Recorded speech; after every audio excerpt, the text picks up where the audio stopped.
ante todo, pues, agradecervos o traballo, non? A todas as persoas que estades aquí pues, termando disto, facendo que estas jornadas estes días sean posibles e a todos e todas vos por asistir, por achegarvos e por interesarvos, non?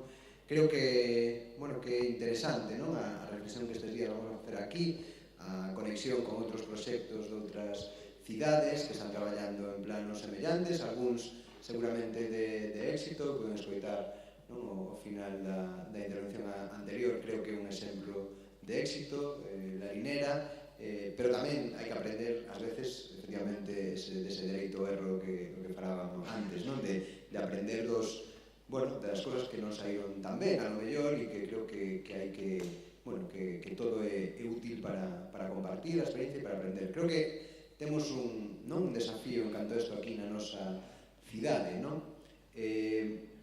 Bueno, unhas veces está metido na voráxine do día a día de sacar orzamentos, aprobar ordenanzas, todo isto, e ás veces é difícil, non?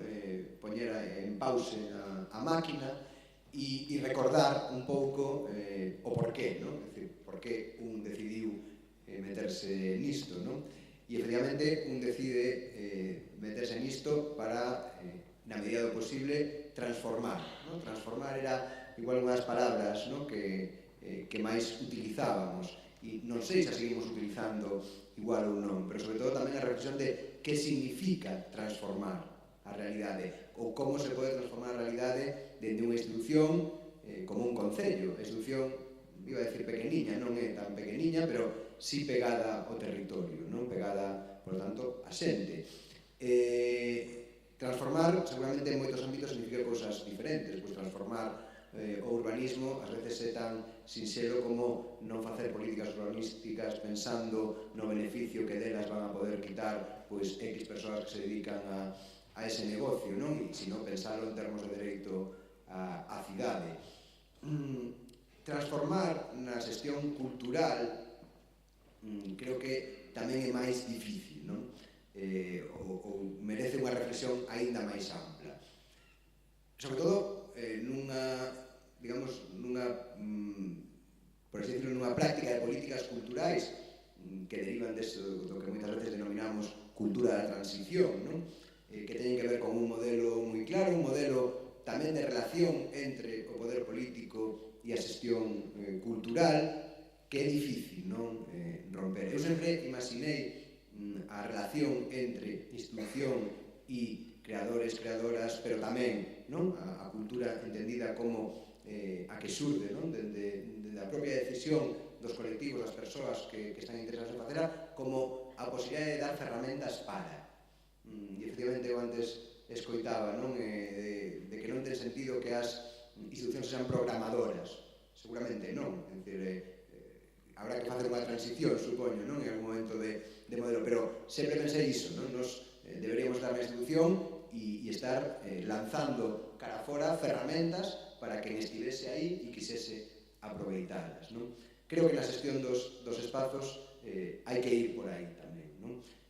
Somos moi afortunados e afortunadas, creo, na cidade da Coruña, porque contamos con redes de equipamentos, creo que dos mellores do Estado, en canto a número. Centros cívicos, bibliotecas, espazos como este Ágora, e agora, efectivamente, engadindo espazos novos á rede, como pode ser nun futuro próximo o de Catro Camiños, o Faro de Oza ou o Cárcere. Por tanto, creo que o que temos que conseguir é que as bibliotecas municipais, os centros cívicos, estes novos espacios sexan lugares de creación, pero de creación non dirixida por a institución, sino como lugar que ofrece oportunidades para poder facer cousas e para que desas cousas salgan outras. Eu, polo menos, o entendo así. Isto non é doado de facer, porque se estaban saindo, antes estaba estudiando cuestións como o tempo das persoas, limitado, a capacidade, etc. Pero creo que tamén na Coruña temos un tecido social e un tecido asociativo que pode axudar a isto. En fin, son reflexións que a un lle dá tempo un pouco a facer cando pon ese pause que ás veces é tan difícil de poñer, pero creo que transformar, en todo caso, ten que ser ten que empezar facendo as cousas de outro xeito, non? E facer as cousas de outro xeito seguramente é o que leva facendo Santiago Eraso desde hai moito tempo, facendo desde o Artelecu, do que foi director, unha institución pioneira, efectivamente, en canto a fabricar creación, en canto a eses laboratorios de creación, responsable da xestión de Matadero, Conde Duque, Medialab Prado, centro do Palacio de Ciberes, entre outros espazos, non? Creo que, por tanto, ten unha experiencia da que creo que podemos aprender, moitos éxitos, seguramente algún tropezón polo camiño do que tamén seguro que nos pode ilustrar e, bueno, vendo que isto efectivamente non é unha cuestión fácil, eu simplemente quero agradecerle a él como a todos os demais relatores destes días que fixese un oco para estar na Coruña estes días. Nos estamos agradecidos.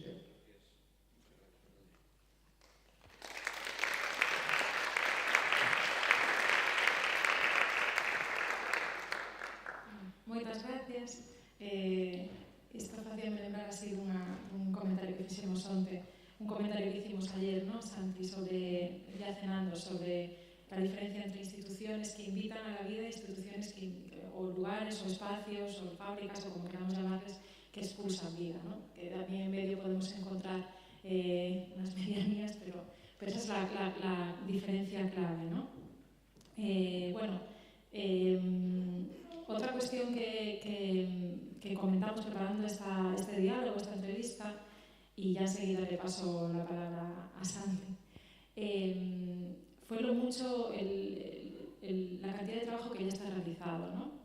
Cuando estuvimos pensando acerca de qué temas traer aquí encima de la mesa, porque evidentemente la experiencia de Santiago Eraso es muy amplia, hicimos un repaso desde la organización, el colectivo RPM, sobre muchas otras jornadas similares en la línea de estas, ¿no?, que se han ido produciendo, desde cómo tramitar un unicornio, que precisamente fue en Arenera, aquí lanzo el enlace, maravillosas jornadas y un material es muy valioso, hasta jornadas realizadas en el Ayuntamiento de Sevilla, donde participaste, Santi. Bueno, la cuestión es que viendo un montón todo ese material y qué podíamos traer aquí y hacer un esfuerzo también de no repetir demasiado, ¿no?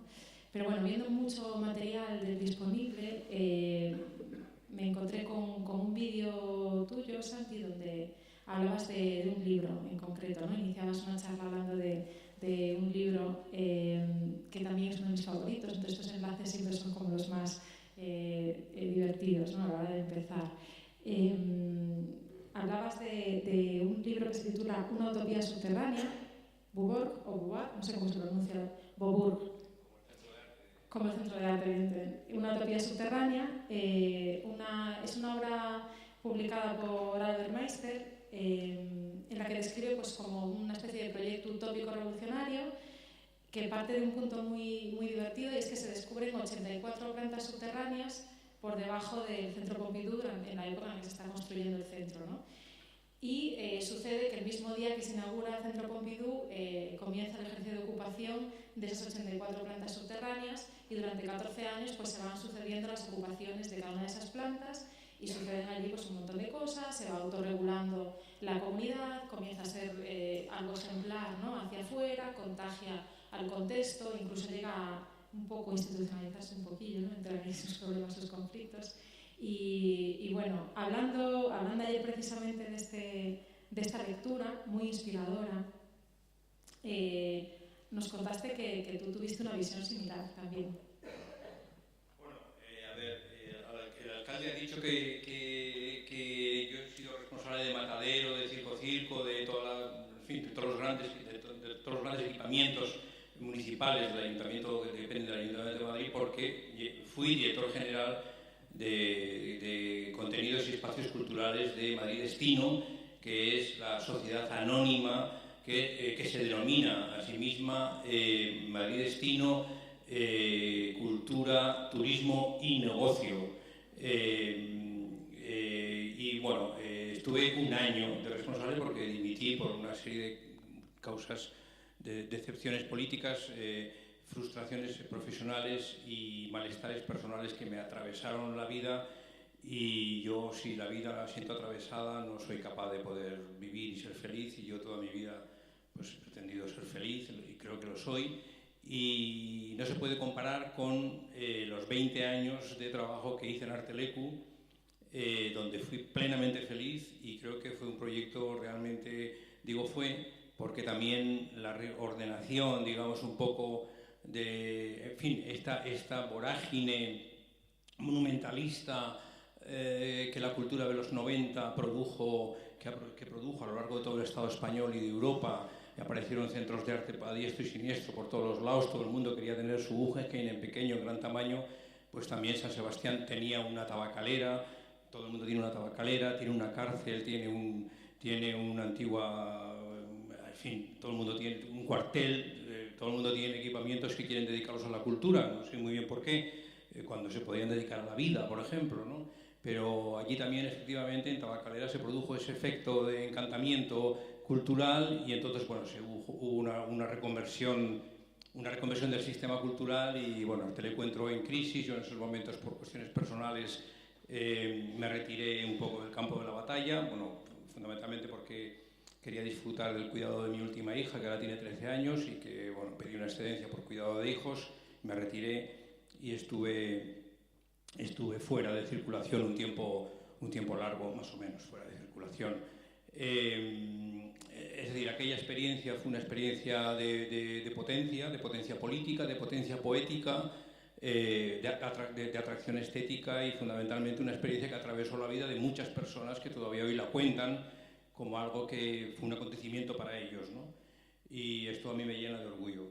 Ese edificio ya no está, en ese edificio va un nuevo barrio de Donosti, por lo tanto tengo que reconocer que vivo entre el éxito y el fracaso, pero bueno,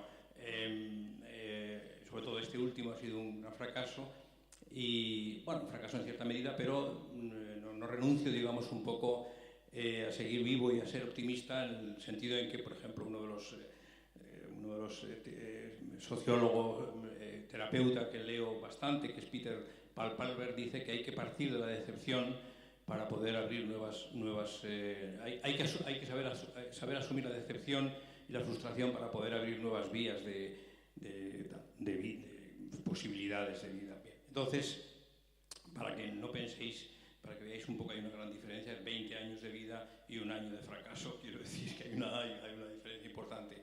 Pero sí es cierto, Isabela, que efectivamente os voy a contar una pequeña historia que me ocurrió en realidad cuando llegué a Madrid Destino, y es cierto que lo he contado, no está publicada todavía, pero probablemente lo publique pronto, ahora en forma de cuento, que una noche, bueno, de las muchas noches que no pude dormir durante ese tiempo, por la cantidad de acosos mediáticos que tuvimos, por las persecuciones personales, en fin, buscando debajo de las piedras que nos podía echar la ultraderecha mediática, nos podía echar en cara, más allá de los Reyes Magos, más allá de los titiriteros, más allá de todos los grandes problemas que tuvimos que afrontar, pues anduvieron, en fin, rastreando por mi vida, o si encontraban, no se sabe qué, alguna miseria que pudiesen echar a la cara y publicarla.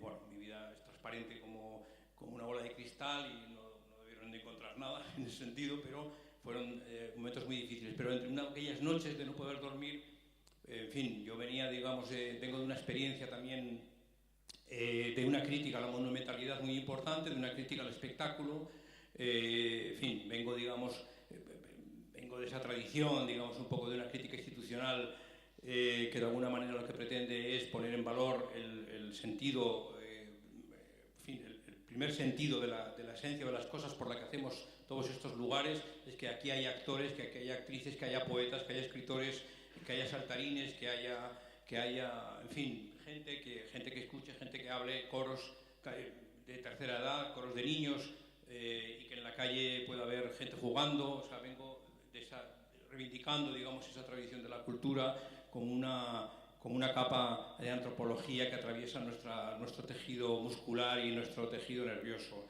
Y entonces, bueno, nosotros veníamos con la idea de disolver esa sociedad anónima y crear una nueva institución cultural más permeable, más democrática, que permitiese, digamos, trabajar en esas claves de otro tipo de aperturas, etc. Bueno, aquello no pudo ser, como otras muchas cosas, pero en una de esas noches, efectivamente, pues tuve una pesadilla que ocurrió de verdad, que es que soñé que, bueno, se producía una tormenta de rayos fulminantes impresionantes que se cargaba todos los edificios de Madrid Destino. Es decir, desaparecían de Madrid todos los edificios y, en fin, dije, oh, no, vamos a empezar de nuevo todo y a ver cómo lo hacemos. Sí, bueno, pero como el adanismo no es posible. Pero es verdad que efectivamente eso se convirtió luego en un cuento, porque, en fin, un cuento que lo publicaré. Lo que ocurrió realmente, yo digo en el cuento, lo que ocurrió no es que fuesen unos rayos que destruyeron los equipamientos, sino que eran unos sofisticados teletransportadores que lo que hicieron fue, en aquellos momentos en Madrid había una exposición de Bonnard, había otra de Kandinsky, había otra una de Kandinsky, otra de Bonnard y había una de Munch, si no recuerdo mal, bueno, había un montón de exposiciones importantes y tal, y entonces lo que ocurrió fue que la gente, primero la gente, y antes que los políticos, se dieron cuenta de que sus casas se estaban llenando de Bonnard, de Kandinsky, de tal, que uno tenía un libro del siglo XVI, un tapiz, y tal, de repente la gente se encontró que sus casas se habían llenado de todo aquello que estaban antes en los museos, ¿no? Y ante esa responsabilidad asumieron su responsabilidad, pues lo tendremos que cuidar, pues esto es como es nuestro, como es de todos, como esto es de cualquiera, pues lo tendremos que cuidar. Bueno, pero si lo tenemos que cuidar, ¿qué hacemos? Bueno, pues habrá que dejar que la gente venga a verlos. Entonces, pues se produjo una especie de conexión de los cuidados, de tal manera que la gente empezó a abrir las puertas de sus casas y empezó a ir a ver el Kandinsky de la calle de Arganzuela, no sé qué, que tenía la señora no sé cuántos, el tapiz que tenía no sé quién, no sé cuántos. Entonces en la ciudad se produjo una especie de explosión de cuidados, y además, como paradoja interesante de este cuento, es que los coleccionistas que tenían su propiedad privada con su valor de cambio de las obras de arte dijeron, bueno, ahora si todo el mundo tiene un Kandinsky, tiene un Munch, ¿para qué tengo yo todo esto aquí almacenado aquí que no me sirve para nada? Y empezaron a echar sus obras a la basura, la gente las recogió y, en fin, las obras de arte perdieron su valor de cambio y adquirieron su valor de uso y fueron felices y comieron perdices. Bien, esta es el resumen de mi conferencia, podría ser esta en forma parabólica.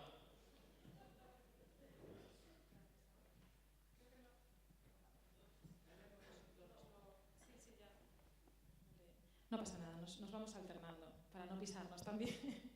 Bueno, Santi, hablando un poco de cómo nos imaginamos el hiperespacio, como ese espacio flexible, ¿no? Abierto, como un lugar para la oportunidad, que no está definido y que tampoco es deseable llegar a definirlo del todo, ¿no? Como antes apuntaba Diego, me gustaría no saber en el 2027 qué va a pasar en Harinera, ¿no? Leyendo algunos de tus textos que publicas habitualmente en tu blog, bueno, y en otros medios, nos compartiste uno que te parecía que era procedente para la preparación de estas jornadas, que titulabas Entre estudios, talleres, laboratorios, fábricas y museos. Una serie de nombres o formas de nombrar, ¿no? que encierran un poco algunas de las funciones que también imaginamos, o que son algunas, ¿no? de las que pueden estar en eso que llamamos hiperespacio. Cuando hablamos de cómo construir ese espacio, cómo repensarlo, y buscamos darle uno de estos nombres, escuchamos mucho hablar de fábricas, ¿no? de laboratorio constantemente. ¿Crees que estamos quizá llamando como un poco a los espacios por sus funciones, al todo por la parte, o que es importante realmente definirse a sí mismo, ¿no? Encontrar una identidad, un lugar, como pudo ser en el caso de Arteleku, ¿no? que tenía una identidad propia como muy flexible, pero al mismo tiempo muy identificada, ¿no?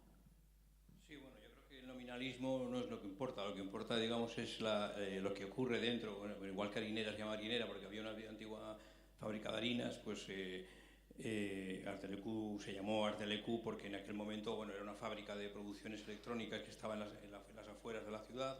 Eso fue importante, que estuviera en las afueras de la ciudad, porque de alguna manera no estábamos en el centro del poder mediático, en el ojo mediático, no estábamos en el poder que nos dejaban hacer. O sea, y luego, fue una institución que dependía de la Diputación Foral de Guipúzcoa. Yo era funcionario, entré primero a través de un concurso oposición, con un contrato laboral, pero luego a los años sacaron la plaza de funcionario, también me presenté, lo gané, y entonces yo era funcionario, por lo tanto, un poco como Diego, yo dependía, digamos, o sea, era una institución dirigida por funcionarios, ¿no? éramos muchos, era un equipo pequeño, éramos 8 personas y un contrato de subcontratación a una empresa que, estuvo toda la vida allí. De hecho, Miren Eraso, que sabía como yo, pero que no era pariente, la que llevaba el centro de documentación de la biblioteca, estaba en la periferia y de hecho fue en aquellos momentos cuando todo el mundo quería tener un museo, quería tener una sala de exposiciones, pues hubo un político, porque es verdad que ciertamente fue por una especie de aparición o de epifanía, en cierto modo, pues dijo, no, pues vamos a hacer, él había paseado por los estudios de algunos artistas que estaban en aquellos momentos en Estados Unidos y tenían aquellos estudios enormes, cuando en los 80 todavía no habían llegado las tecnologías digitales y se hacían aquellos snabels, aquellos barcelós de 3x3, 4x4 y no sé qué, especie de enormes cuadros, pues él dijo, pues nada, pues si tenemos aquí esta fábrica, pues nada, pues la dejamos a los artistas para que los artistas tengan espacios para trabajar. Es verdad que nosotros desde el principio hicimos que la institución, como hemos dicho antes, fuera una institución acogedora fundamentalmente y cuidadora. Es decir, nosotros no teníamos burocracia, no había prácticamente administración, solo había un problema, que es que había un director que el que hacía y deshacía, que era yo, que eso es lo peor de todo que tenía el Telecu, eso es verdad, lo reconozco. Pero bueno, todo fluía bien porque además era un edificio que estaba en la periferia y era un edificio democrático que permitía hacer que ocurriese cualquier cosa. Era un edificio generoso porque permitía que cualquiera entrase, siempre y cuando no fuese, digamos, una persona que estuviese vinculado, digamos, al ocio o al tiempo libre, digamos, alguien que tuviese la vocación, la intención de querer profesionalizar su experiencia, podía entrar. Y además el abanico, digamos, de posibilidades era muy abierto. Al principio estaba mucho más relacionado con las artes plásticas clásicas y convencionales, pero tuvo sus aperturas. Y eso nos permite, digamos, un poco reconectar, digamos, con movimientos de diseño, de arquitectura, de música, de experimental, de coreografía contemporánea, teatro, música de todo tipo. Había experiencias, incluso en un momento determinado de la historia de Artelecu, una gran parte del presupuesto, un 35%, si no recuerdo mal, lo dedicábamos a lo que se llama proyectos asociados, que eran proyectos que se hacían fuera de Artelecu. Es decir, no había, digamos, una institucionalidad que obligaba necesariamente a vincular el proyecto a la arquitectura, sino que se podían dispersar por cualquier lugar, no solamente de la ciudad, sino de Bilbao o de otros sitios, ¿no? De hecho, trabajamos con Consoni en Bilbao, con Amasté, en fin, con muchos colectivos que todavía siguen trabajando y haciendo un trabajo estupendo. Y en los años, a finales del siglo pasado, coincidiendo precisamente, ahí en el texto lo digo, coincidiendo precisamente con la emergencia de la crítica política institucional y de la aparición de los movimientos de antiglobalización y de muchas experiencias políticas que estaban vinculadas también, digamos, a la experiencia estética, como las agencias o la Asamblea Obrera o bueno, en fin, todos los movimientos que tuvieron lugar en Cataluña a principios de siglo, ¿no? Cuando empezamos a trabajar con el MACBA en el proyecto de desacuerdos, precisamente conectábamos mucho con los movimientos sociales en cierto sentido y con organizaciones a su alrededor, como por ejemplo la propia Traficantes de Sueños y la Fundación, bueno, entonces no había Fundación de los Comunes. De hecho, la primera publicación que se hizo en España sobre licencias copyleft y la primera investigación sobre derechos sobre los Creative Commons la hicimos nosotros con ellos, con Traficantes de Sueños, pero bueno, trabajamos también con lo que después fue España en Blanc, con el movimiento de la autonomía obrera, con Santino Petit, con Marina, bueno, en fin, estuve el otro día con ella. Trabajamos con la Universidad Nómada, en fin, trabajamos con el Observatorio Metropolitano, con colectivos vinculados, digamos, a las prácticas. Bueno, en fin, hubo sucesivas aperturas en la institución, de tal manera que la institución se dejaba hacer no solamente la arquitectura, sino también, digamos, un poco en las maneras en las que abordábamos el relato del proyecto, ¿no? Ahí también hubo sus más y sus menos, digamos, un poco el corporativismo artístico se sintió amenazado cuando de repente planteábamos, digamos, un poco diálogos con otro tipo de prácticas políticas que también eran estéticas, ¿por qué no? Y al revés, prácticas estéticas que eran políticas, ¿no? Bueno, y hubo sus más y sus menos, pero bueno, estos conflictos se iban, digamos, un poco resolviendo en la dialéctica del vamos a hacer lo que podamos hacer. Claro, hablabas de... ¿Se me escucha bien? Sí. Hablabas también de esos textos sobre la experiencia de Artelecu, de entenderlo como un mediador, un dispositivo conector, ¿no? Sí. Y me parecía muy interesante que comentabas así como de una manera muy sencilla, además de ser un espacio de la administración, era un lugar para la experiencia de la vida en común, ¿no? Esa posibilidad de la convivencia y de hecho que se traducía en cuestiones como lo que nos comentabas también ayer sobre la existencia de una burocracia hacia la administración, pero no trasladada al ciudadano, ¿no? Sí, exactamente. Nos interesa mucho conocer. Eso es fundamental. Bueno, yo creo que uno de los grandes retos que, bueno, ahí también tengo publicado otro texto, se llama Burocracia, no recuerdo el título exactamente, que, bueno, en el fondo es una relectura del libro de Max Fischer, Realismo Capitalista. Política, burocracia y gestión cultural. Sí, Política, Burocracia y Gestión Cultural. Es un texto que publiqué hace 3 meses, me parece, o 4 meses. En el fondo no es más que una revisión del libro de Fischer, Realismo Capitalista, en el que él viene a decir que en relación, digamos, a las nuevas emergencias políticas, a los nuevos municipalismos concretamente y a las posibilidades de gobernar de otra manera, viene a decir que hay 2 cuestiones importantísimas que esa izquierda esas fuerzas de cambio deberían de abordar. Una es una crítica radical a la burocracia, no una crítica radical, sino una profunda transformación de la práctica para acabar con la burocracia, y por otro lado trabajar en la salud mental, o sea, no hablaba de salud, sino digamos un poco el tema de la salud, no la salud como el derecho que tenemos todo el mundo al derecho sanitario, que eso sí la izquierda lo hace de una forma, y ellos dicen que se ha quedado fuera, él dice, Marx dice que se ha quedado fuera todas las patologías relacionadas, digamos, un poco con la presión capitalista, en el sentido de que las fibromialgias, las depresiones, las ansiedades, etcétera, nos están haciendo creer que son males patológicos que derivan o devienen de una condición biológica personal, cuando realmente no es así, sino que son, digamos, un poco males que son males estructurales y sistémicos que tienen que ver con un modelo de productividad que produce esos males. O sea, enfrentarse, digamos, a ese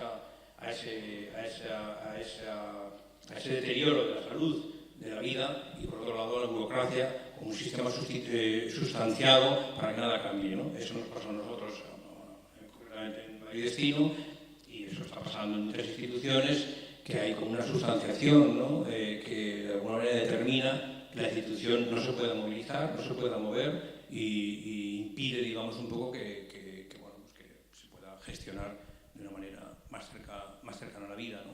Yo por eso pienso también que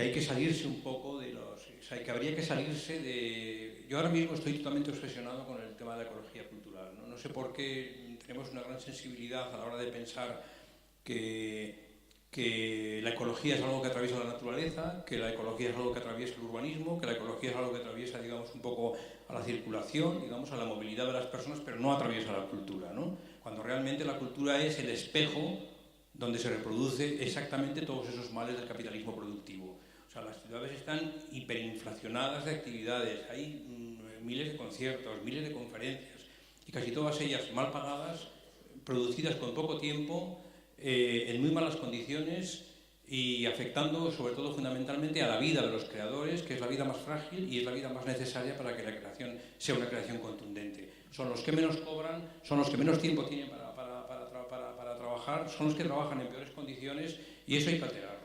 Hay que alterarlo radicalmente. Hay que poner el foco de atención en dónde están los creadores. Hay que poner los recursos donde están los creadores, no en las máquinas, no en gastarse luz en este edificio. Bueno, igual estas jornadas se podían haber hecho en una bajera de no sé qué local de A Coruña, que hubiese sido igual mucho más fácil sin tener que gastar toda esta energía de luz. Hay que llenar el local, porque luego hay que decir que a fin de año vienen tantos miles y miles y miles de personas al espacio, ¿no? Bueno, yo creo que ese concepto de ecología cultural hay que abordarlo radicalmente, porque es que no puede ser.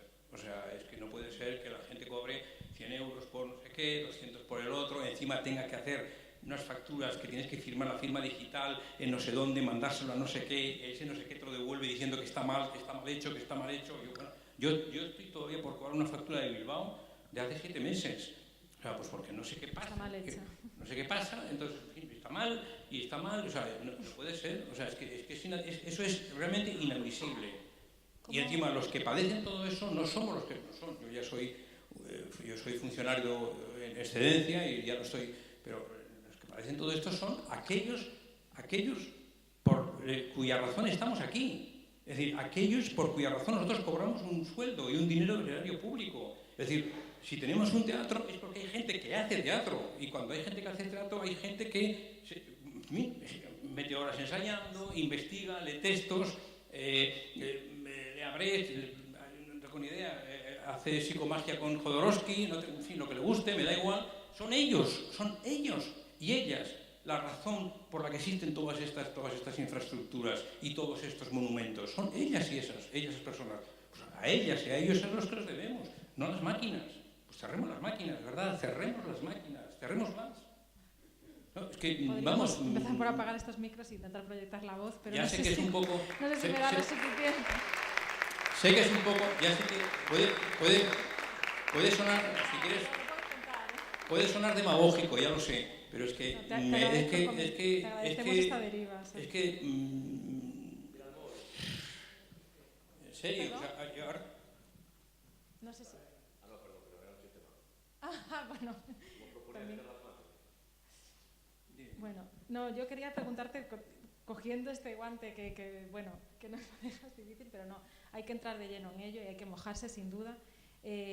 ¿Cómo lo solucionabais en Art-de-Leku? ¿Cómo eran, por ejemplo, esas cesiones de espacios? ¿O cómo, a lo mejor no era tu modelo ideal y tienes otras ideas acerca de cómo... Ya te he dicho que lo peor era que estaba yo. Lo peor era que estabas tú. Venían a donde mí, miraba el expediente, le preguntaba, ¿no hay sitio en algún lado, en algún rincón? Sí, pues venga, siga, sube, instálate, y ya está. Y pagaban una miseria de no sé cuánto pagaban, no me acuerdo, nada. Incluso a los que no pagaban durante meses, pues les dejábamos sin pagar. En fin, era un régimen muy flexible, terriblemente flexible, pero eso lo hacíamos porque de alguna manera estábamos fuera. Y se basaba en una relación de confianza. Sí, se basaba en una relación de confianza. Yo me peleaba con los políticos, me peleaba con los funcionarios. Y bueno, pues recuerdo, a ver, sí, esto es cuando, por poner un ejemplo, ¿no? Pero quiero decir, no hay una hoja de protocolo. No había hojas de protocolo. Había un registro de talleres, la gente se lo apuntaba. Alejandro López Garmendia entra el 22 de julio en el espacio 2C y ahí se queda. Incluso tampoco los plazos eran para 2 meses, para 3 meses, para 4. La gente entraba, normalmente entraba con un proyecto y ese proyecto tenía un principio y un fin. Pero claro, muchos ocurría, a uno le daban una beca y se iba a Roma, entonces dejaba el espacio y se marchaba. Otro encontraba trabajo dando clases en no sé dónde y se marchaba. Otro venía, decía que iba a acabar en 2 meses y resulta que le cuesta 7 hacerlo, pues se quedaban. Era un espacio muy flexible, fundamentalmente flexible, y estaba basado en la idea de que la gente pudiese sentirse tranquila, que no estuviese presionada, etc. Las cuestiones que había, digamos, un poco burocráticas las resolvía yo con el secretario general. Pues, te cuento una anécdota, por ejemplo, de los años 90. Todas mis anécdotas son también muy viejas, pero de los años 90. Cuando se configuró el espacio de Art-de-Leku, al principio todo era vinculado a las artes plásticas más tradicionales. Había un cine en el País Vasco. Es decir, el taller de hierro era fundamental, no sé qué, etc. El taller de piedra, el taller de madera, el taller de cerámica, el taller de textiles, estaba configurado, digamos, de una forma tradicional en relación a las artes plásticas tradicionales. Cuando empezaron los primeros talleres de Ángel Vados, de hecho en Badiola, bueno, los de Muntadas, etc. Pero yo recuerdo una vez, nosotros comprábamos madera, pues unos cuantos kilos de madera, unos cuantos kilos de piedra, unos cuantos de hierro, y traíamos, ¿no? Pero claro, cuando llegó la primera factura de Ana Laura Laez pidiendo que tenía que comprar, pues, no sé, recuerdo, 37 sostenes para sus obras, que trabajaba, digamos, con prácticas feministas, en relación, digamos, un poco a la materialidad de los cuerpos de las mujeres y tal, pues de repente, claro, la pelea sobre la compra de esa factura la tenía yo con el secretario técnico, no la tenía Ana Laura Laez. Yo no le echaba a Ana Laura Laez a los leones, iba yo a donde los leones a discutir con él. Entonces hacía pedagogía, decía, no, es que los modelos de transformación, la creación contemporánea está cambiando, se está transformando, ahora los procesos, los materiales ya no están vinculados a las materias clásicas, la feminidad, el feminismo implica, digamos, el reconocimiento de otro tipo de materiales, de otro tipo de prácticas colaborativas. Entonces me miraban así, con los ojos no sé dónde, y había que es el listo de turno, pero la verdad es que nosotros tuvimos la fuerza de poder conseguir esa autonomía, y lo conseguimos, y así fue. Otro ejemplo, saliendo un poco de la historia y de venir de Art-de-Leku, me interesaría también traer, y ya creo que dentro de poco tenemos que dar paso, bueno, nos gustaría dar paso a que participemos todas, simplemente que nos contases brevemente tu paso por la candidatura de Donosti San Sebastián 2016 y el proyecto muy brevemente, y luego podemos continuar en el café y el proyecto Tratado de Paz. He dicho a Diego que se configuraba. He dicho a Diego que ojalá hubiese ganado Zaragoza. Vale. A ver, vamos a ver. A mí me llamó, yo estando cuidando con ya vivía en Sevilla, porque yo voy acumulando ex de todo tipo, entonces soy ex vasco, ex sevillano, ahora vivo en Madrid y me siento madrileño y mi pueblo es Madrid. Entonces no sé dónde acabaré, pero bueno, no tengo apegos especiales, más allá de que luego regreso a esa geografía afectiva y sentimental y claro, vuelvo por supuesto a los lugares donde he vivido. Yo estaba en Sevilla viviendo y entonces yo escribía una columna semanal en el Diario Vasco de Sociología de la Cultura, bueno, la misma que lo que pasa es que aquellos textos no están en el blog de Sociología de la Cultura y Filosofía Política y entonces, bueno, Don Elorza, que me conocía, de hecho él me había propuesto para dirigir Tabacalera cuando estaba en el año 2005, en 2006, en la primavera del 2006 me había propuesto para dirigir Tabacalera sabiendo que efectivamente una parte importante de Tabacalera iba a coger o recoger el espíritu de Artelecu. No sé si ha sido así, no creo, pero bueno, era esa la idea en su momento. Y entonces pensaron que efectivamente yo podía ser la persona puente y tal. En aquellos momentos yo tenía en fin, tenía otras cosas en la cabeza y no pasaban por dirigir un macrocentro cultural de esas características y sin embargo pasaba por asistir a una microvida que acababa de nacer, la oportunidad que me había dado la vida de volver a tener una hija después de haber tenido dos, con una juventud pretérita o prehistórica que tuve, porque mi primera hija nació cuando yo tenía 22 años, nació. Y Odón me llamó y me dijo, Santi, me quiero presentar a la Capital Europea de la Cultura, y le dije, oye, por favor, ¿verdad? O sea, las capitales europeas de la cultura son una engañifla, es una marca vinculada a la Europa del capital, toda esta literatura de las capitales europeas de la cultura, del emprendimiento, de la creatividad, de la innovación, es un cuento chino para construir, digamos, un tipo de ciudades marca, que lo único que hacen es convertir la cultura en espectáculo, que lo que hacen es banalizar las relaciones entre el artista y el ciudadano, que el ciudadano desaparece y que aparece el turista como el elemento atractor. Bueno, le hice todo un recorrido que está en mi página blog. Me dice, bueno, sí, pero ya no sé, pero precisamente por eso vamos a hacer otra cosa distinta y diferente y tal y cual. Así que escríbeme una ponencia que la vamos a presentar en unas jornadas que voy a organizar. Y entonces, bueno, organizar las jornadas, yo presenté ese documento que está en el blog, que se llama, entonces, en el 2008, todavía no ha estallado la burbuja, y entonces el texto se llamaba La burbuja cultural, cultura, educación y cultura por un nuevo trinomio social, educación, ecología y cultura, en el 2008, no en el 2017, en el 2008, el texto se llamaba así, el documento, por supuesto, tiraba de los análisis del geógrafo David Harvey, tiraba de May Davis, de Santi López Petit, de Manuel Delgado, en fin, de infinidad de teóricos, de Saskia Sassen, en fin, de infinidad de teóricos que habían planteado, digamos, una crítica, digamos, al modelo de producción capitalista y que de alguna manera invitaban a pensar las ciudades en otras claves, ¿no?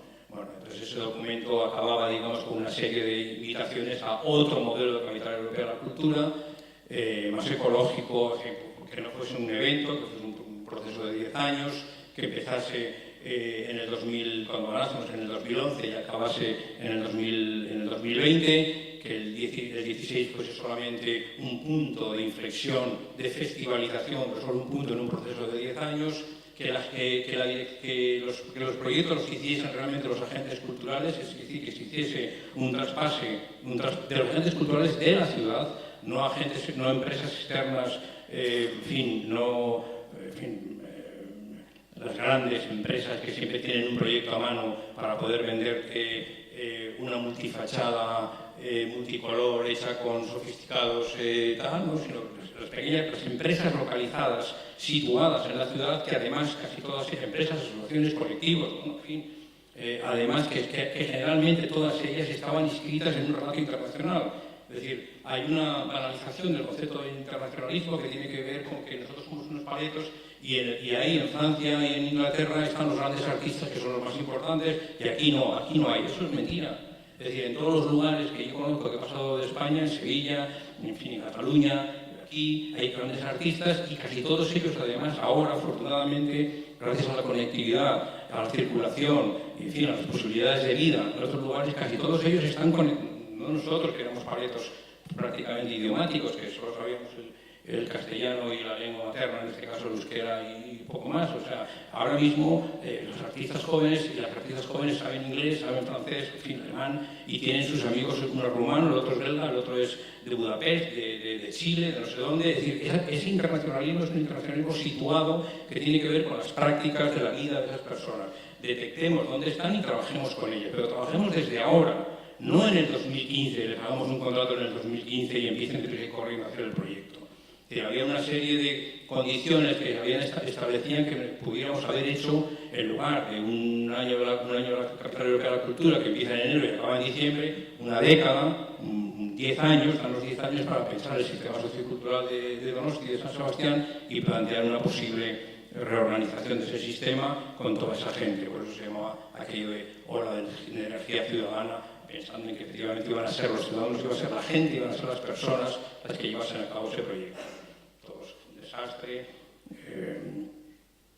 Cuando entró Bildu a gobernar, lo mismo que les ha pasado a los municipalismos, los medios de comunicación, páginas enteras contra Bildu, los patrocinadores fuera, no queremos dar ni un duro a la capitalidad, peleas internas políticas, que si me están escuchando ya lo saben, los técnicos hechos polvo, el proyecto se paraba, se ralentizaba y al final pues, bueno, acabó siendo, bueno, cuando llegó Pablo Verástegui, el último director, pues el proyecto estaba ya más bien de capa caída y lo que hizo fue gestionarlo como pudo durante el 2016 y acabó el 31 de diciembre, la fundación ya cerró y se acabó.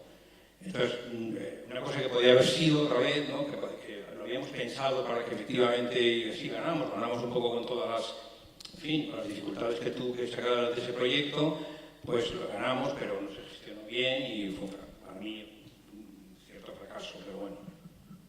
Bueno, en cualquier caso es un punto de partida interesante, ¿no? De abrir un proceso participativo para construir esas ideas fuerzas del proyecto y claro, todas las dificultades que entran en un proceso como ese, ¿no? El querer participar a todos esos niveles a la hora de construir ese conocimiento. En el proceso participativo, el documento se escribió en 3 meses, lo que tuvimos que hacer, un proceso participativo limitado como en diciembre, pero convocamos a muchos agentes para que ellos fuesen, de hecho, nada de lo que hay en el documento que ganó, nada de lo que hay es nuestro. O sea, lo que nosotros nos limitamos fue a coser. O sea, de hecho, a mí me gusta mucho que me llamen, que me digan que soy costurera o costurero, porque realmente mi trabajo siempre ha sido un poco mediar y coser aquello que falla, ¿no? Que está aquí, que está en todos los sitios, ¿no? Y que de alguna manera se puede coser y darle cierto orden. Lo hicimos rápido, deprisa y corriendo, porque la propia condición, digamos, de capitalidad, que ya era una pelea entre ciudades, lo que pasa es que yo... es un problema que he tenido siempre, que es que siempre creo que puedo cambiar el mundo y luego no. Bueno, estaremos más para de hecho no tengo aquí la frase porque en una carta a Manuela Carmena que tengo ahí, que no se la envío porque se hace pública por los medios de comunicación, porque no quiero lanzarla ahora para perjudicar, digamos, un poco al gobierno de Madrid, ¿no? Pero en esa carta hablo también de otra frase de Mark Fisher que dice, ahí la tengo por ahí, no me acuerdo de memoria, que viene a decir algo así como te darás cuenta, a propósito de la burocracia, te darás cuenta que la negritud del poder entra en tu cuerpo y tu cuerpo empieza a hablar por la voz del poder y te das cuenta de que lo que estás diciendo no es lo que quieres, sino aquello que tienes que decir o lo que el jefe de prensa dice que tienes que decir, ¿no? Entonces te das cuenta de que al final no eres tú, o sea, que no eres tú el que habla, sino que es una especie de demonio que está por ahí que no te deja ser lo que eres, ¿no? Y entonces yo me veía en las ruedas de prensa, más yo que tengo esta especie de vehemencia, esta especie de cosa de hablar así comiéndome las palabras, porque para mí la cosa de hablar es otro de mis cosas, otro de mis caprichos sexuales es hablar, es decir, babear, en fin, todo lo que tenga que ver con la boca, con chupar, mamar, babear, me vengo arriba y entonces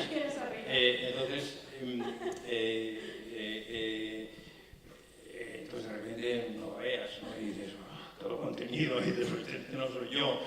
Y como ya tenía 64 años, me quedan unos meses para jubilarme y digo, ¿qué hago aquí? No puedo disolver la sociedad anónima, no puedo... me voy a quedar aquí por el sueldo y por el poder. ¿No? Bueno, vamos a dejar que otros disfruten del placer de este bucal que comentabas, bueno, que otros... Podemos disfrutar todos a la vez, sí. Bueno, había muchos más temas planteados abiertos, pero como siempre el tiempo se queda corto. Sí, un par de... Bueno, tenemos poquito rato, nos podemos entender un poquito. No sé si alguna queréis comentar algo, lanzar alguna idea. Claro. Si no se nos puede llevar con estos micros.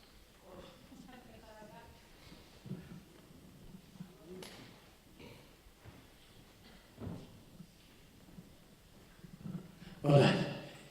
Genial. Genial, genial, genial. Luego te pediré en privado unos cuantos consejos. Que nunca he pedido. Bien, mira. Y lo chupo, lo babeo. Me llamo Fernando. La pregunta va en relación a al comentario que haces de que el artista es el que hay que poner el foco, es el creador, y ya luego todas las diferentes capas, ¿no? Es como un poco el agricultor, ¿no? Que es el que produce la comida y es el que menos cobra. Es el que nos alimenta a todos, sin embargo el que se lleva el dinero es el intermediario. Lo curioso es que el que produce la comida pase hambre. Entonces, en relación a tu figura, que me parece súper importante y la investigaré mucho más, es necesario quizás el personaje que cose entre el creador y la administración. ¿Es imprescindible ese personaje hoy en día? Bueno, esta es una vieja discusión, digamos, un poco de la gestión del SPY en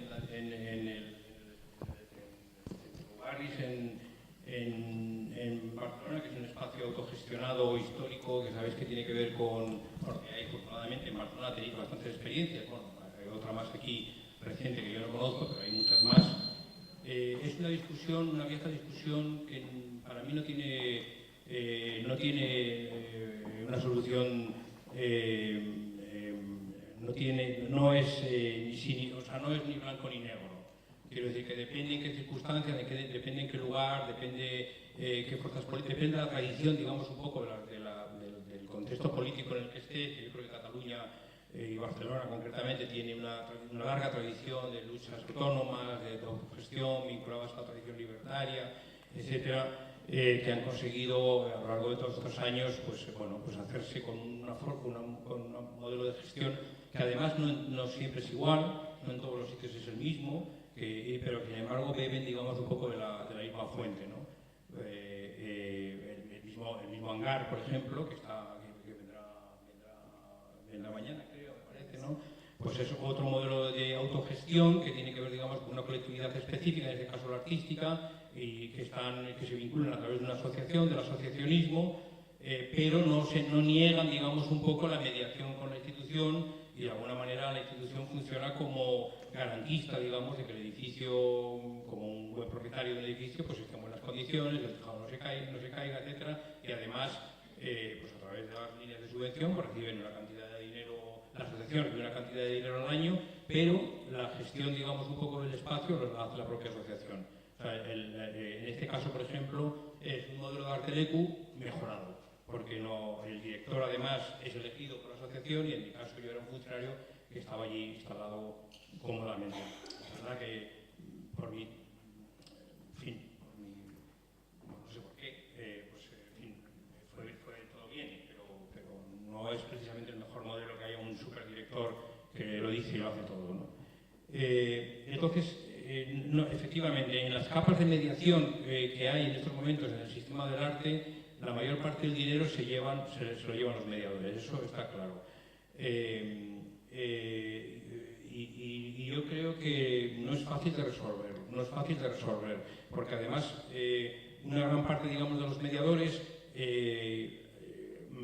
adquieren también un papel que les da una cierta consistencia artística, entre comillas, ¿no? Digamos, los comisarios, curators y demás también cumplen una función que no es estrictamente creativa, pero sí es creadora en cierto sentido, porque garantizan una relación con instituciones determinadas que están trabajando en claves X o Y o las que sean, porque que garantizan una cierta legitimidad, porque el artista puede sentirse más protegido porque su comisario es pues, reconocido o reconocible o no sé quién, pues son unos juegos, es un sistema de juegos perversos donde los equilibrios son inestables y donde efectivamente, bueno, pues desde mi punto de vista habría que corregirlo en beneficio, digamos, un poco de que el artista pueda tener por lo menos los recursos suficientes para poder hacer la producción con dignidad, que eso es lo más importante. Y cuando hablo de producción me refiero a una producción en la que se incluya gastos de salario, reconocimiento, en fin, de la seguridad social, etcétera, que eso bueno, es impensable, es complicadísimo. Y eso tiene que ver, digamos, luego con el estatuto del artista, quién es artista, quién entra en el estatuto. En las profesiones reguladas, digamos, las vinculadas digamos, a las artes escénicas o a la música, que tienen una periodicidad muy determinada y que tienen una obligación escénica, que actúan en un sitio, en un lugar a una hora determinada, es más fácil de localizar, identificar. Las artes plásticas o más especulativas o las visuales es más complicado. Pero ese es un tema que está siempre presente y de hecho se han hecho muchos ejercicios por intentar, bueno, de hecho también se creó una comisión en el Parlamento a propuesta de Podemos, que estuvo Edu Maura, además, por cierto, diputado de Vizcaya, liderando la comisión, que no sé en qué ha quedado ahora, ciertamente, en un documento marco muy genérico, bastante genérico, efectivamente, una vez más, que es difícil, digamos, un poco de...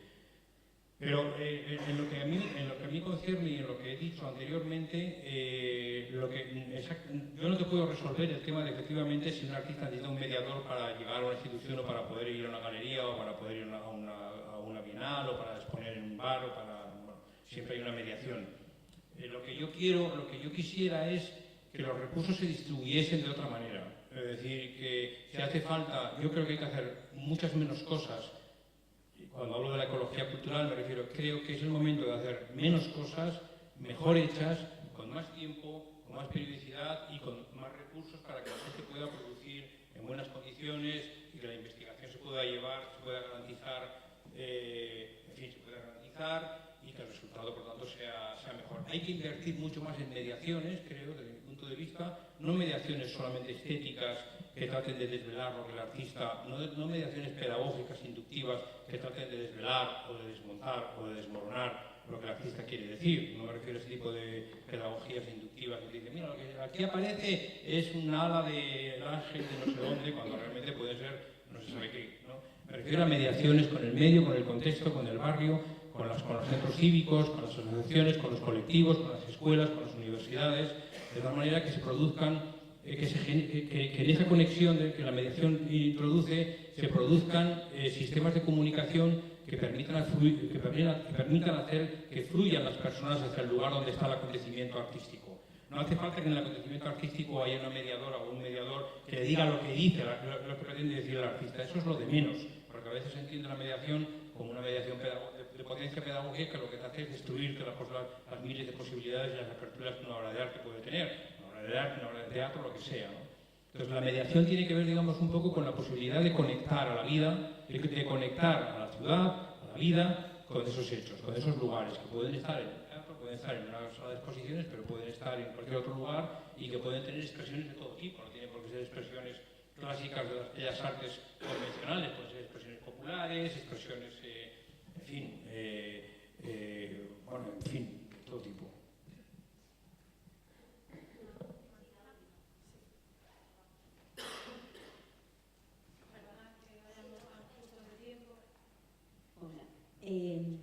Bueno, muchas gracias por la intervención, ha sido fantástica. Yo le puedo contextualizar justamente el relato que has hecho aquí en Galicia, ¿no? Justamente, o sea, muy brevemente, justamente trabajábamos con la Universidad de Santiago de Compostela en un proyecto de investigación sobre los espacios, digamos, experimentales de creación, un poco lo que estamos hablando aquí, o lo que podía haber sido Artelecul en aquel momento, ¿no? Y llegábamos a una conclusión que es que justamente en ese momento del principio de siglo, donde se da una flexibilización de las instituciones con la apertura, la crisis y los movimientos antiglobalización, es justamente cuando en Galicia, prácticamente en un periodo de 5 años, bueno, más o menos, se inauguran los 2 centros de arte importantes aquí en Galicia y hay una cerrazón, digamos, con interposición del cuerpo policial en medio de la institución frente al movimiento social. O sea, aquí en Galicia no ha existido una apertura de la institución, hasta estos momentos, hablo en aquel momento, principio de siglo, sino un rechazo del movimiento social como algo que no, o sea, que era contrario. En aquel momento también aquí había una institución, digamos, políticamente muy conservadora, ¿no? de un largo periodo.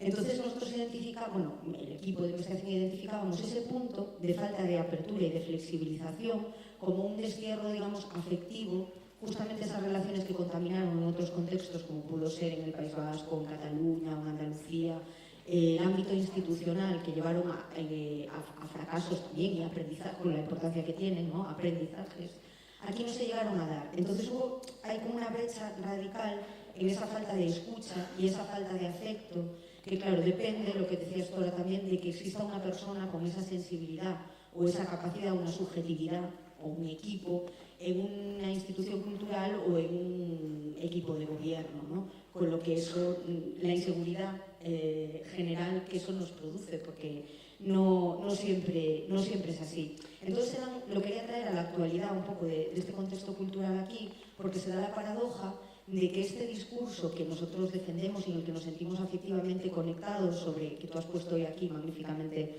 sobre la mesa, es el que se está utilizando, es decir, las instituciones se han quedado sin esa función social, ¿no? Han atendido a un cierto cuerpo profesionalizado a finales de los años 90 y principios del siglo XXI en torno al arte contemporáneo, se han olvidado un poco de ese afecto hacia la vida y de cuidado del contexto y de la mediación contextual. Entonces han ido perdiendo paulatinamente, a la vez que el presupuesto, por toda la crisis y por todo esto, la función social, se han visto vaciados de ese sentido, y entonces ahora hay, digamos, una cooptación todavía más política, utilizando el mismo discurso que utilizamos aquí para decir que hay que cerrar esas instituciones. Que es un poco el punto al que te quería plantear, perdonad el excurso así un poco, pero es decir, cómo no cumplen esa función. Claro, nosotros defendemos que no ha habido una mediación afectiva con el contexto. Es el mismo argumento que defienden en un ayuntamiento, digamos, socialista, como puede ser el de Vigo, para cerrar un equipamiento que realmente no atiende a una ecología, por ejemplo, ¿no? Pero utilizan nuestro propio, cuando digo nuestro, que es el discurso de esta cuestión del procomún, de la ecología cultural. Claro, hay esa instrumentalización del discurso. Y entonces esa comunidad que se ha visto, digamos, desatendida o ese contexto se ve forzado a defender, porque sí que cree en esa defensa, una especie de Cid que camina muerto sobre un caballo. Es una imagen que utilizamos aquí en el colectivo. Es como si el cadáver del Cid, ¿no? Que es esa institución cultural, estuviese muerto sobre el caballo y nos viésemos obligados como a defender, a ir en pos a un lugar que ya no tiene mucho sentido. Lo que quería decir es, esa ecología nos llama a prescindir quizá de algunos equipamientos que ya no tienen función y trabajar en ese, no digo y como algo a continuación, sino acompañar y volver la mirada hacia ese trabajo de fortalecimiento comunitario que lleva 15, 20, 25 años vertebrando un contexto que se ha visto imposibilitado a acceder a esos recursos. Es el problema que tú acabas de puntualizar ahí, ¿no? Es decir, no hay acceso a esos recursos, sí, cuando existen voluntades políticas muy concretas, como puede pasar en este ayuntamiento o en otros, ¿no? Que están más sensibilizados hacia ese cambio de la institución pública. Entonces, un poco cómo ves tú esa instrumentalización o ocupación del discurso. A ver, yo parto de una tradición ilustrada radical, que diría Marina Garcés, no ilustrada, no es humanismo, digamos, blanco, patriarcal, heteropatriarcal, dominante, colonial, sino, digamos, un poco la idea de que la ilustración, o sea, en el sentido de la cultura, como habéis visto, acabo de hacer un pequeño homenaje al último libro de Marina Garcés, que se titula así, una ilustración radical. Vengo de ahí y pienso que para mí, yo lo digo por mi propio cuerpo, o sea, para mí la cultura es una prolongación de la educación, o sea, quiero decir, es un derecho. Si la educación es un derecho, la cultura también lo es.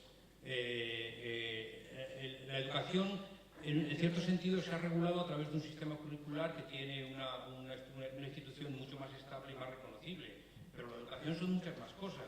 De hecho, no sé por qué han desaparecido de los colegios las actividades extraescolares y ahora prácticamente se han privatizado casi todas. De hecho, podían volver perfectamente al colegio las actividades extraescolares, ¿no? Bueno, muchos colegios deberían de volver. Para mí, por lo tanto, esa es una función que la tengo clara, ¿no? Pero lo que sí también lo que también tengo claro es que la cultura, digamos un poco la institución cultural, el sistema cultural no ha estado exento, digamos un poco de la propia historia económica de este país y de Europa. Y por lo tanto, los hijos, digamos un poco de la crisis, algunos hijos de la crisis son también un poco hijos que han devorado, o monstruos que han devorado a sus propios hijos, de tal manera que no ha habido una medida, no ha habido una planificación. Claro, planificar la cultura es difícil, pero no ha habido una planificación. Normalmente la escuela se puede planificar más fácil, pues sabes el número de niños que nacen y sabes las necesidades que hay y las aulas que te corresponden. Si tienes mucha suerte, una aula de 18 y tienes mala una de 26, no tengo idea, ¿no? Porque resulta que no hay recursos. Y la cultura no tanto. Pero se han producido demasiados monstruos desde mi punto de vista y además esos monstruos se han dedicado fundamentalmente a una cultura espectacular, a una cultura generalmente construida sobre la idea de que hay una persona que puede pagar 10 o 15 o 20 o 25 euros o 30 euros. Claro, a mí cuando me dicen que el Estado español, le digo, bueno, aquí te parece que 25 euros es muy caro. Le digo, hombre, no es muy caro si lo comparo con los 70 que cuesta el Rey León, pero 25 euros, en fin, para una persona que gana 1.000 euros, 800, que comparte un piso con 3, que está pagando un alquiler de 300 euros, eso hay así en Madrid ahora, pues es muy caro, es mucho dinero. Por lo tanto, ¿por qué no puede el teatro costar 4 euros? Y dice, sí, todas las compañías no cobran. Ah, bueno, pues entonces la administración tiene que ser consciente de que ese déficit lo tiene que cubrir con unos recursos públicos que efectivamente entienden que la oferta cultural tiene que ver, digamos, un poco con una ciudad mejor, más cuidada, con una ciudad que tiene posibilidades que tiene posibilidades para que cualquiera, en este caso utilizo el término de Rancière, la política de los cualquiera o la cultura de los cualquiera, el libro que se ha presentado también ahora, que lo ha escrito este hombre, ¿cómo se llama? Es decir, porque lo importante es que exista la posibilidad de que cualquiera pueda venir, aunque luego no venga.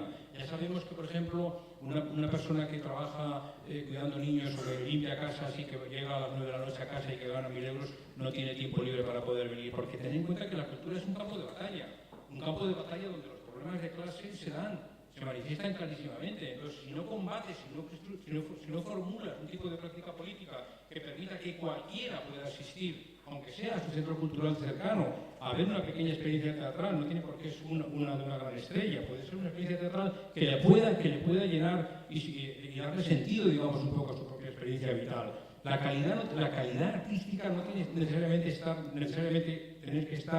tiene que ser contraria a la calidad de la vida. La calidad de la vida la calidad de la vida cultural se da en muchos sitios.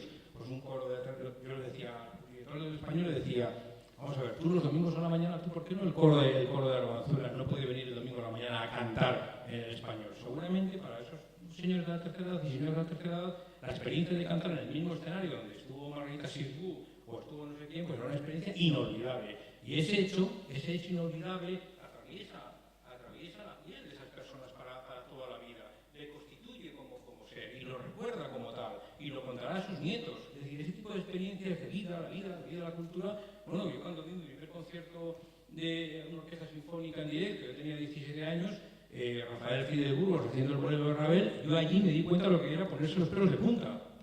Es decir, yo no sabía lo que era ponerse los pelos de punta, pero allí me di cuenta de que los pelos se ponían de punta porque el bolero también es un poco algo que también es fácil que el bolero te pueda poner los pelos de punta. Pero ese tipo de experiencias son las que calibran si una ciudad es una ciudad humana, si es una ciudad que tiene calidad de vida, que es permeable, que es permisible, que la gente circula. Toda la gente circula. Porque lo que no puede ser es que tengamos en Madrid, porque yo si me pusiera a cerrar, me van a oír, si me pusiera a cerrar, yo tendría claro qué es lo que cerraría y qué es lo que no cerraría, pero claro, cierra tu Teatro Real. Ahora, ir a butacas de otros cuesta 350 euros, 150 euros, 200 euros. El otro día hay un concierto de Keith Jarrett en el Teatro Nacional, me costó 45 euros en el anfiteatro. Es decir, y son teatros nacionales, son nuestros teatros, el teatro de la gente del pueblo. ¿Cómo es posible que cueste 45 euros una butaca? De anfiteatro, arriba del todo. O sea, yo he estado una vez en la ópera en el Real, arriba en el quinto carajo, pues también 50 euros. O sea, esto...